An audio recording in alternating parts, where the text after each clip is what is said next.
Just because something's old doesn't mean it's no good. Today I'll show you 3 outdoor cooking tools that have been part of my kit for more than 30 years. I'll also tell you why I completely misjudged Henry David Thoreau and introduce you to one of Hollywood's toughest New England legends. This week on Camping Gear with the Yankee Camper. Old stuff.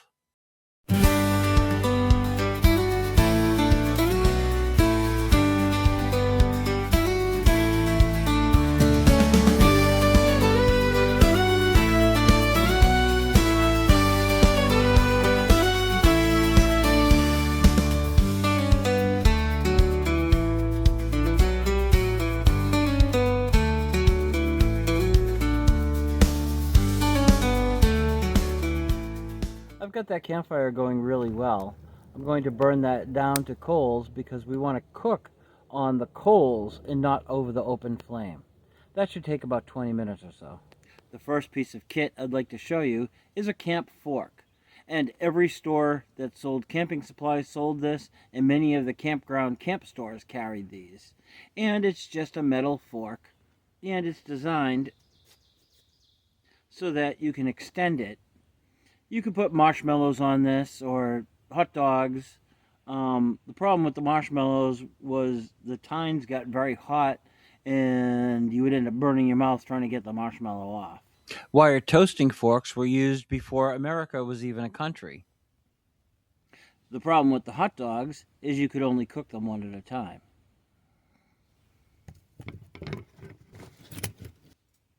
Some enterprising entrepreneur decided that they could use one of these, and again, it's just wire. It's got a wire handle. It opens. You can put 3 hot dogs on this. This is what we're going to use to make supper tonight. I've got hardwood smoked German style Knockwurst, and I'm going to take 2 of these. I've also got a can of sauerkraut. I've got a couple of pieces of dark rye, and I'm just going to make these into a roll with the sauerkraut and the knockwurst. I'll open the sauerkraut and I'll drain all of that juice off. So I'll open these up and I'll put them on my hot dog tool, and I will see you over at the fire. The fire is reduced down to some coals, which is perfect for cooking. I've grabbed 2 of the knockwurst. I've put them on my hot dog cooker. And I'm just going to put them right over the fire. You want to give them a turn every once in a while, just so that they cook all the way through nice and even. And I poked some small holes into the skins so that when they blister, they won't split. I would say these knockwursts are pretty well done. As you can see, the skin is starting to split a little bit. I think they're done. They're fully cooked. So I'm going to go put these on the rolls and add some sauerkraut and have my supper. As you can see, I've drained that sauerkraut.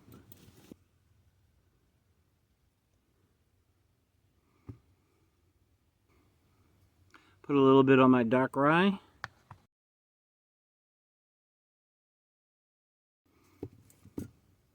Add the knockwurst.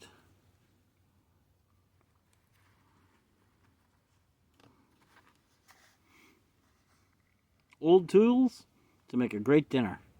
Watch this segment on some more camping history. I'm trying to figure out if I would have liked Henry David Thoreau. I visited his gravesite on Author's Ridge in Concord, Massachusetts several times. I've also been to his cabin site at Walden Pond on a number of occasions. I'm not sure, however, that I really had a clear picture of who he was. As I began researching this segment, I discovered that there are a number of myths about him that may make me reconsider. Initially, I was turned off when I tried reading Walden a number of years ago, and I've read several excerpts from the Maine woods. Maybe I'm just not sufficiently sophisticated, but neither book managed to hold my interest. I'm not sure why. I've read David Hume's 6-volume History of England, and that's some pretty dry stuff. Maybe it's just me. There's no denying that Thoreau helped change the way Americans viewed the natural world. His ideas influenced later conservationists, including John Muir, whose work helped shape the national park movement. Perhaps my own judgment crept into my interpretation. I'm not a big fan of the transcendentalist movement. Philosophers strike me as drains on society, which admittedly may be unfair. I was wrong about Epicurus, or at least what I thought he stood for. I believed that Thoreau's Walden experiment was about being a hermit and a survivalist, purposefully living a self sufficient, minimalist lifestyle. Then I learned he took his laundry home to his mother and often ate with family and friends. At first, I took that as evidence that his experiment was a sham.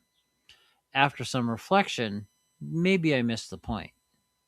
Evidently, he was actually trying to see how little he could live with and still be satisfied. He didn't shirk from work, as I had thought. He meticulously tracked his expenses and wages to determine what he truly needed and carefully weighed out what he could happily live without. I have an appreciation for that. I may try The Maine Woods as an audiobook. I like listening to books when I'm driving, and I'll be heading back up to Maine this summer. So, it may be a good time to see if I can modify my perspective. I'll let you know how that works. I also learned that he worked in his family's business, the Thoreau Pencil Company. He experimented with machinery to improve pencil manufacturing and helped develop methods for mixing graphite and clay to produce different hardness grades. The Thoreau Company became the first American pencil manufacturer to market these writing implements using a standardized hardness scale, graded from 1 to 4. That familiar number 2 pencil we all had to use for tests in school traces its ancestry back to that system. So, while Thoreau didn't exactly invent the number 2 pencil, he helped make it possible. But of course, it would take an author to appreciate the importance of a good pencil. Now you know. Hey, let's talk toast. Making these videos is hard work, and I don't receive any compensation. I do this for you. What I do for me is I drink coffee. You could buy me a cup. I'll put the link right here. Thank you for watching. Now let's get back to the video. Good morning. This morning I'm going to do the next segment On some of the old camping supplies that I have. So this morning we're going to do my toaster. I don't know how long these have been around. I can tell you I bought this one over 35 years ago. My parents had one before that. So let me show you how it works.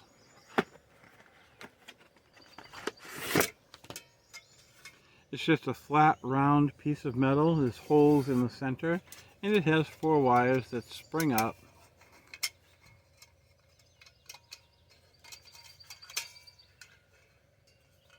To form sort of a pyramid. I brought some swirled rye bread, and these just sit on the edges like so of the toaster. I'm going to put this over on the stove,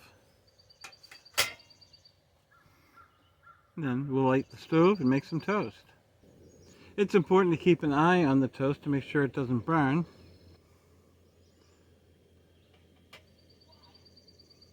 Let's grab this here. And you can see that toast is very hot. I'll place this in here, and be sure to turn off the stove. Put some butter on it. Spread that butter around. As that butter melts into the toast, I've brought 3 hard-boiled eggs.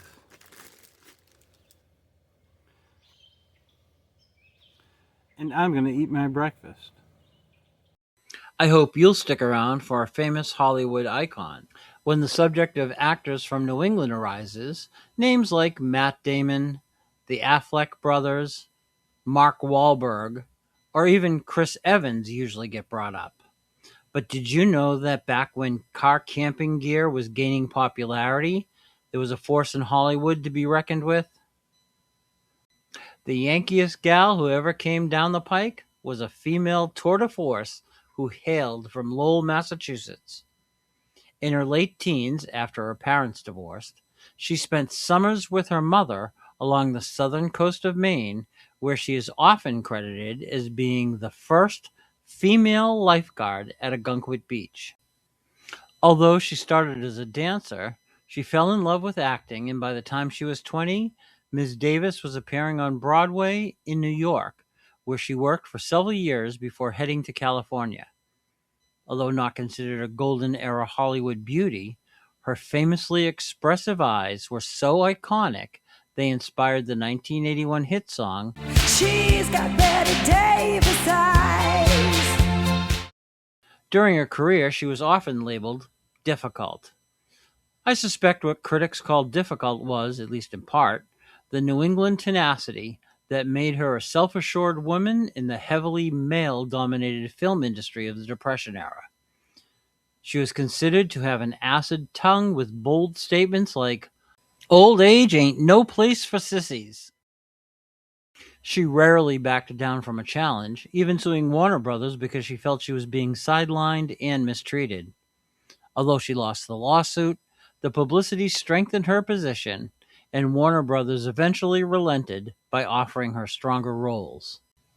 More importantly, her challenge to the studio system helped inspire later battles over actors' rights, including Olivia de Havilland's famous legal victory against the studios. She was outspoken about her personal life as well, with statements like, "If you have never been hated by your child, you have never been a parent." She's also remembered for her ongoing rivalry with another superstar of the time. Their supposed feud was constant fodder for the columns. Both women were competing for a very narrow perch at the top of Hollywood's elite. But she is noted as quipping, "There may be a heaven, but if Joan Crawford is there, I'm not going." In 1977, she received a Lifetime Achievement Award for a career spanning more than 50 years, but she continued to work for almost another 10. Her last role was in 1987, The Whales of August, a story about two elderly women off the coast of Maine in which she starred with Lillian Gish, Ann Sothern, and Vincent Price. It turned out to be the final film appearance for both Sothern and Gish, and one of the last major screen performances of Bette Davis.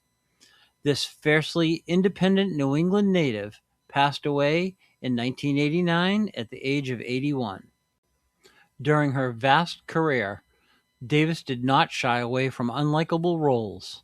In fact, she embraced them, which earned her 2 Academy Awards and a total of 10 official nominations, plus 1 write-in.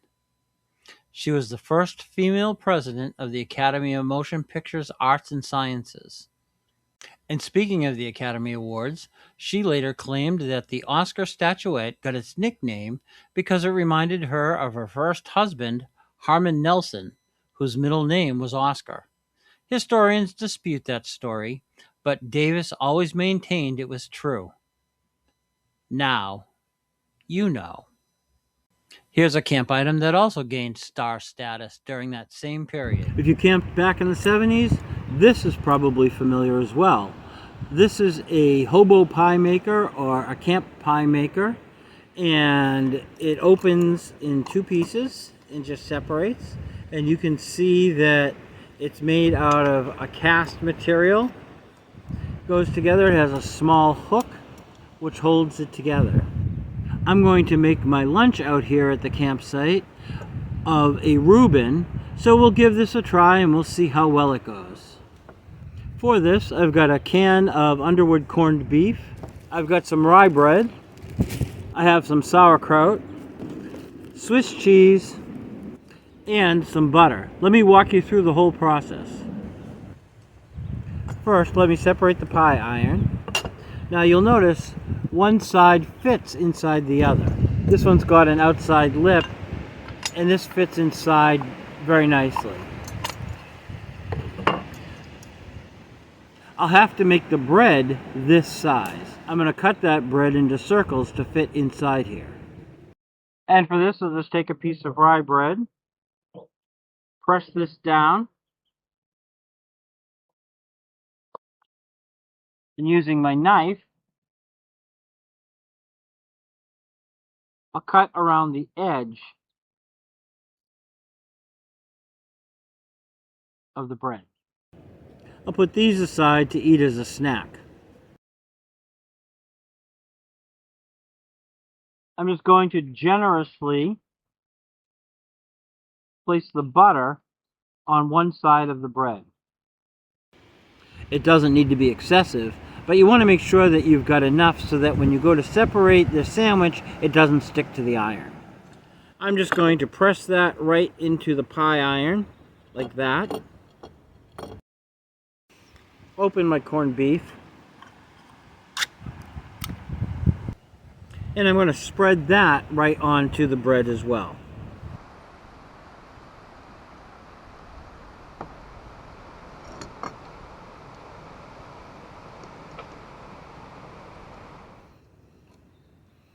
The butter side goes against the iron. The corned beef goes on the inside. Using my fork, I'm just going to take a little bit of the sauerkraut and place that right on there as well. Using my piece of Swiss cheese, I'll put that on, and I'll fold the corners in so that they're tucked inside the iron. This one's for my second sandwich.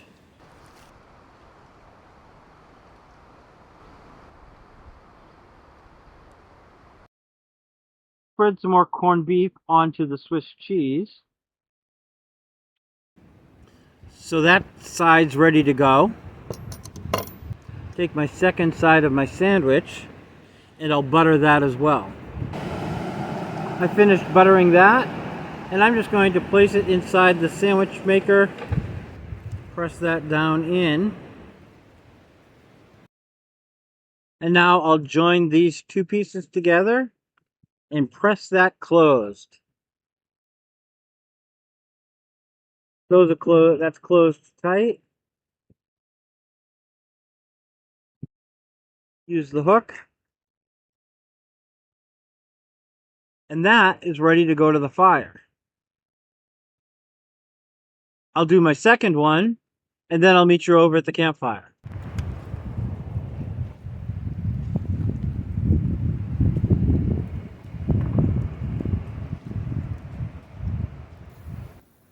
Those won't take very long, so I'm going to give them about 2 minutes per side.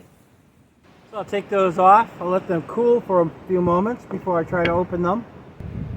I'll grab my gloves because the iron's hot. I'll slide that back and undo the hook.